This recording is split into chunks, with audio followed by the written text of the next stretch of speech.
My dear sisters and brothers, before Jesus would go to his suffering, death and resurrection, there is a theophany, which means God experienced in the person of Jesus. He is the uncreated one in that sense. He was there from the beginning. And so, from his face, there is a radiance of light, and that radiance transforms all his clothing, and they become dazzling white. What is the significance of this?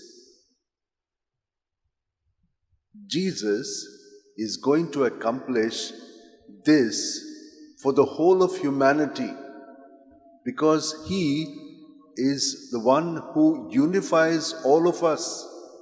In him has all things come into being, and in him now we are told everything will be redeemed. God had given us the freedom to conform to the likeness and image of God by cooperating with him, but that did not happen, and so we began to disfigure ourselves.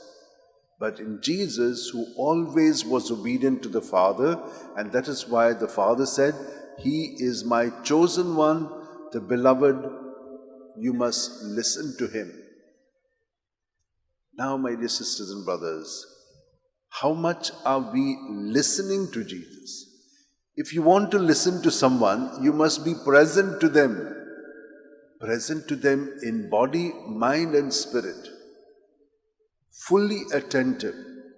What happens? We are bodily present, but our mind is elsewhere, not present. So we are elsewhere and we catch some things, here, but which is not the truth, not the full reality. We need to be focused fully. And that grace we can receive through prayer. We see how Jesus and the disciples whom he took were praying. And as he prayed, his countenance changed. So also for us, as we remain with Jesus, we will also experience a transformation. Our faces will start glowing with the presence of Jesus in us, because he is in us, and prayer is relating to him so that he increases in us and we decrease. That is what is to happen. Now, there are two more who appear with Jesus. Moses, who is the lawgiver, and so Jesus is the fulfillment of the law. And Elijah, the greatest prophet, who foretold the coming of Jesus. Yes, and all that was said by God through him is fulfilled in Jesus. So we see these elements are taking place in the person of Jesus. And the next thing is, the more we remain with Jesus, we will also experience this theophany, God's presence in us. And we have seen in the saints how they have made God present in all that God did through them, in their thoughts, in their words, and in their deeds. Here we have St. Francis Xavier, through whom God is still doing things. Even now, there are so many who are saying that through his intercession, they have received so many blessings, good health, relationships have become better, and their lives have moved on further, not remain stuck and mired in sin or in all the negative that happens sometimes within the families even. So we see that God is always taking us further. Now, what about this feast? When did it really start? They say that it started in Jerusalem already in the 7th century. And in the Eastern Orthodox Church, it started in the 9th century. And in the church, the Western Church, it began in 1457. And how did that happen? There was a battle with the Muslims, with the Turks in Belgrade. And there was a victory. And that victory was attributed to Jesus who brought this about. And that is how it was declared from the 6th of August that this will be celebrated in the Universal Church. This is the background in which it happened. How it took place. Before that, it was not seen. Okay.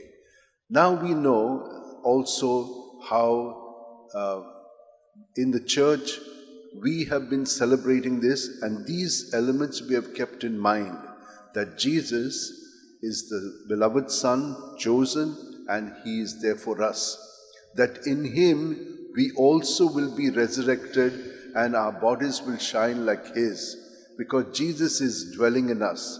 And the third, that we need to be constantly focused on Him who is present in us. Let us ask the Lord for this grace and on this feast. Let us hold our hands like this, keep them down in our laps, keep our backs straight, close our eyes, and at every breath, Jesus is keeping us alive. Just as we heard in Genesis, God breathed into the nostrils the breath of life, and man came to life. We are kept alive by God at every breath, and God's likeness and image is there within us. For us to conform to Him, He has done everything.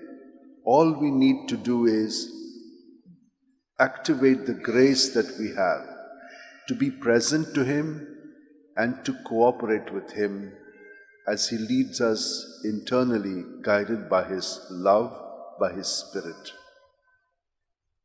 Lord, thank You for giving us this grace, this clarification.